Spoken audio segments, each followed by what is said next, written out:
दोस्तों, अभी Sudhir sir stage के ऊपर आए, प्रभात जी आए और बहुत सारी बातें रूट प्योर कंपनी के बारे में बात कर रहे थे कि रूट प्योर में ये है, रूट प्योर में ये है, रूट प्योर में ये अच्छा है, रूट प्योर में ये अच्छा है। जितनी भी बातें इन लोगों ने करी, उस सबसे बढ़कर रूट प्योर में जो सबसे अच्छी बात है कि रूट प्योर में हमारे लीडर बहुत अच्छे हैं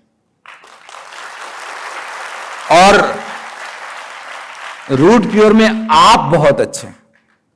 जब कोरोना काल में रूट प्योर की शुरुआत की गई थी तो बहुत सारे ऐसे दोस्त जो पहले मेरे साथ काम नहीं करते थे, वो सब आए मेरे साथ काम करने के लिए। जानते थे मुझे, काम किसी और लीडर के साथ करते थे पिछले करियर के अंदर, लेकिन जब वो लोग साथ आए और जब 2 साल समय बिताया तो उनको समझ में आ गया कि पहले जो करते थे और अब जो करते हैं इसमें क्या फर्क। और ये जो 2 साल था ना, वो क्या बोले, मैं अभी बोला था आपको पीछे तालकोटरा स्टेडियम में जब हमने अपना इवेंट करा था 2nd एनिवर्सरी, तो मैंने बोला था कि रूट प्योर कंपनी के अंदर एक बड़ी कमी है, यहां लालची और तिकड़मबाज लोगों के लिए कोई जगह नहीं। नेटवर्किंग करने के लिए बहुत अच्छा है, सेटवर्किंग करने के लिए कोई जगह नहीं है।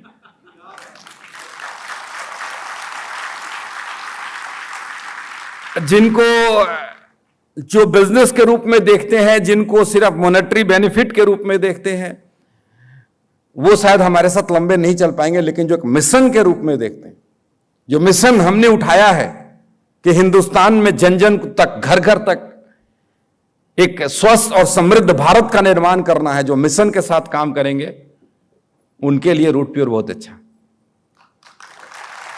यस और नो?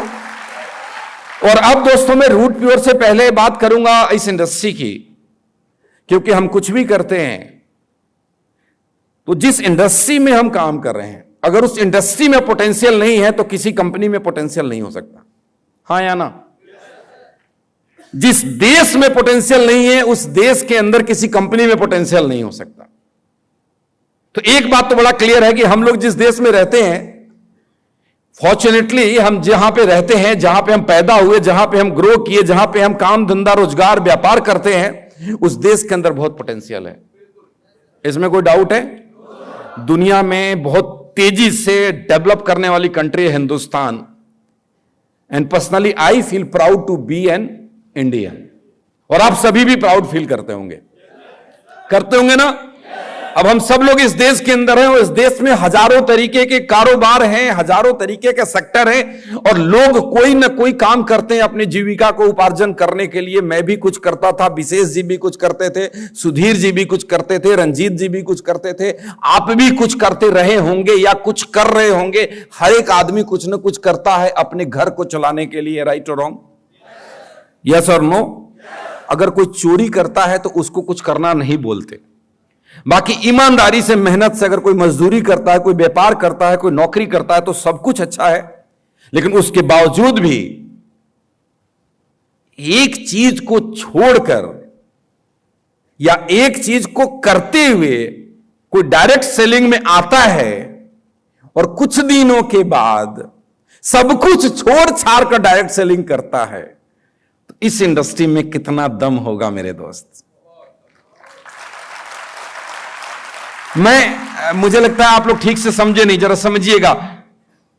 मैं एक टीचर था, विशेष जी नेवी में काम करते थे, गहलोत साहब एयरफोर्स में नौकरी करते थे, सतीश जी कोरियर में नौकरी करते थे, रंजीत जी बिजनेस करते थे, कोरियर का फ्रेंचाइजी चलाते थे, प्रभात जी जॉब करते थे, अमित जी एयरफोर्स में थे, और ऐसे हजारों नाम मैं आपको बता सकता हूं जो अपने किसी न किसी काम के अंदर सेटल थे।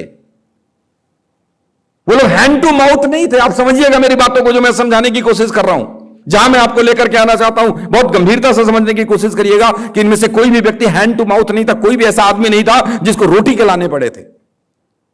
कोई भी ऐसा आदमी नहीं था कि उसको यह समझ में, उसको यह दिक्कत थी कि मेरा घर कैसे चलेगा, मेरे बच्चे का स्कूल का फीस कैसे जाएगा। Everybody was settled down somewhere. हर एक इंसान कहीं ना कहीं कुछ ना कुछ काम करके जी रहा था। आप भी जी रहे थे और जी रहे हैं, हाँ या ना? आप में से कुछ लोगों ने ये निर्णय ले रहे होंगे कि मुझे डायरेक्ट सेलिंग में करियर बनाना है। और ये काम जो आज आप कर रहे हैं या करने में आपका मन कई बार आगे पीछे आगे पीछे आगे पीछे हो रहा होगा। ये निर्णय हमने 16 साल पहले लिया था, किसी ने 15 साल पहले लिया था, किसी ने 10 साल पहले लिया था और डायरेक्ट सेलिंग में करियर बनाने का निर्णय लिया, काम करना शुरू किया और अपने पुराने काम को टाटा बाय बाय कर दिया और अपनी जिंदगी बदल डाली। साहब,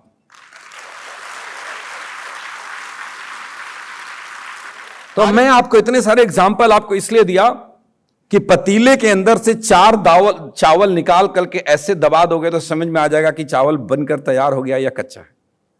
तो इंडस्ट्री के अंदर से बड़े सारे एग्जाम्पल ऐसे हैं जो बताता है कि इंडस्ट्री में कितना पोटेंशियल है। Any doubt? कोई शक है? कोई शक है? इंडस्ट्री में पोटेंशियल है, रूट प्योर में पोटेंशियल है, प्रोडक्ट में पोटेंशियल है, लीडर में पोटेंशियल है, सब में पोटेंशियल है।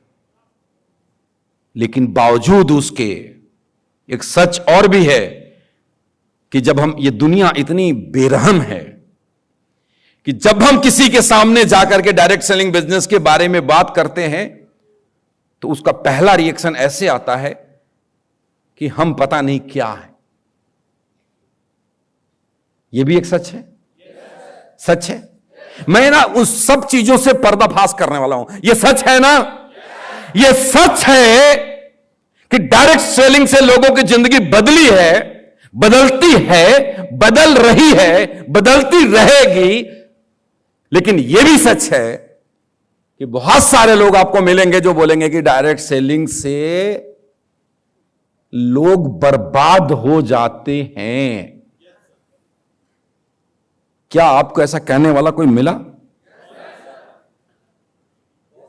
सर, ज्यादातर लोग यही बात बोलेंगे। कोई पहला कंपनी का फाउंडर होगा जो ऐसी बात कर रहा होगा। यह भी सच है कि डायरेक्ट सेलिंग के अंदर बहुत बड़ी दुनिया है जो नाकामयाब है, जो फेलियर है, जो कहता है कि बहुत बेकार इंडस्ट्री है, जो कहता है इससे कुछ भी नहीं हो सकता और न जाने क्या क्या कहता है। यानी मैं नट सेल में बोलूं तो जो इतनी बड़ी आबादी जो फेल है उसका कारण क्या है? स्लाइड ये लिखा हुआ है कि why do people fail in the direct selling business. जब डायरेक्ट सेलिंग इतना अच्छा है, जब डायरेक्ट सेलिंग से काम करते हुए एक एयरफोर्स की आदमी नौकरी छोड़ता है और 5.5 करोड़ का घर खरीदता है, डायरेक्ट सेलिंग करते हुए एक आदमी अपने रनिंग बिजनेस को बंद करता है और करोड़ों रुपए कमा करके लाखों लोगों के घर में खुशियां पहुंचाता है, यह सच है। इस पे मैं लगातार महीनों महीना बहस करने को तैयार हूं दुनिया के किसी भी इंसान से। लेकिन यह भी सच है कि बहुत सारे लोग फेलियर है। आप सहमत हो रहे हैं मेरी बातों से? आपको समझ में आ रही है, नहीं आ रही है मेरी बात को? ये दोनों ही सच है साहब। मुझे याद है, एक इंसिडेंट याद आ गया। आप में से कितने लोग अक्षरधाम मंदिर घूमने के लिए गए हैं?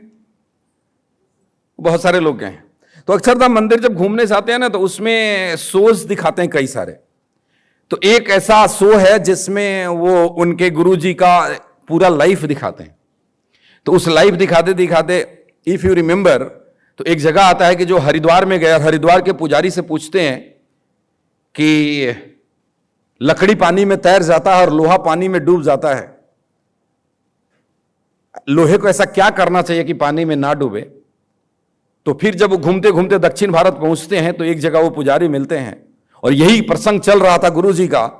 तो उन्होंने बोला कि लोहे को लकड़ी का साथ मिल जाए। तो एक लोहे का छल्ला था जो उसको लकड़ी में डाल करके ऐसे डुबो देते हैं कुआं में, तो बोलते हैं लोहा भी पानी में तैर जाता है। ये एग्जाम्पल मुझे इसलिए याद आया कि मैं आपको सिर्फ यह सिखाना चाहता हूं कि व्हाई मास पीपल फेल्योर। ऐसा क्या है कि ज्यादातर लोग फेल हैं? और उन ज्यादातर लोगों को क्या करना चाहिए कि वो फेल नहीं होंगे। मैंने हजारों लोगों को, लाखों लोगों को फेल होते हुए अपने नजर के सामने देखा है और हजारों लोगों को कामयाब होते हुए अपने नजर के सामने देखा है। और इस अनुभव के आधार पर मैं कुछ ट्रेनिंग लेकर के आया हूं कि लोग फेल क्यों होते हैं, क्या करते हैं तो फेल करते हैं, फेल हो जाते हैं, और क्या नहीं करेंगे तो फेल नहीं होंगे, और क्या करेंगे तो पास हो जाएंगे। जो आज मैं आपको सिखाने वाला हूं और ये लिख कर देने को तैयार हूं कि अगर आप इसको अक्षरशः पूरा करेंगे तो इस सीट पे बैठा हुआ हर एक आदमी आने वाले वक्त में डायमंड होगा और इधर स्टेज पे खड़े होकर अपनी जीवन की कहानी दुनिया को बता रहा होगा।